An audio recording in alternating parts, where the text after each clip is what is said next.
dhe kështu me radhë. Çfarë do të fitohet, thatë ju? Kjo do të shikohet në vazhdimsi, por duhet të themi se rastet të tilla edhe më përpara kanë sjellë në ulje në tryezën e diskutimeve midis majorancës edhe opozitës për riparjen e zgjedhjeve në tërësi, po diçka është e qartë. Së pari që autokracitë të cilat kalojnë të marrin me sukses, bile me një numër më të madh votuesësh, të një mandati të 4, në historinë botërore asnjëherë nuk kanë dalë që të përfundojnë mandatet e tyre. Ose janë dënuar nga lëvizjet e mëdha popullore të cilat kanë degeneruar edhe me dhunë, ose janë mbyllur me largimin e diktatorëve të vendeve të tyre, të cilët nuk mund të justifikojnë atë keqëqeverisjen që u kanë bërë qytetarëve. Prandaj do të ketë një kompromis, kompromisi do të jetë institucional, dhe kjo tregon edhe pjekurinë që ka opozita, e cila kërkon që këto zgjedhje të kontestohen, duke ngritur si opinionin ndërkombëtar ashtu edhe opinionin e brendshëm. Zoti Nesho, ju e njihni mjaft mirë sistemin jo vetëm këtu, por edhe në Shtetet e Bashkuara.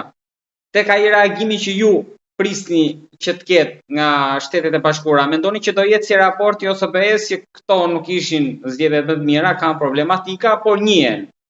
Apo do të jetë një reagim më të fortë fakti që po vonon? Unë nuk e parashikoj dot se si mund të jetë raporti i Departamentit të Shtetit, por sigurisht mendoj që do të jetë në linjat e OSBE-Odirit, do të jetë shumë kritik. Nuk do me thënë domosdoshmërisht që do të ketë njohje të zgjedhjeve, për arsye se evidentimi i fakteve sigurisht do të lërë të hapur që aktorët kryesorë në vend të kenë mundësi për të diskutuar dhe me institucionet ndërkombëtare që bashkojnë zgjedhjet, prandaj nuk do të jetë një legjitimizim i tyre, por do të jetë evidentimi i fakteve të cilat shkojnë kundër interesave të një shteti ligjor, aq më tepër që Shqipëria dhe regjimi shqiptar i autokratit Rama pretendon që bën pjesë në familjen perëndimore.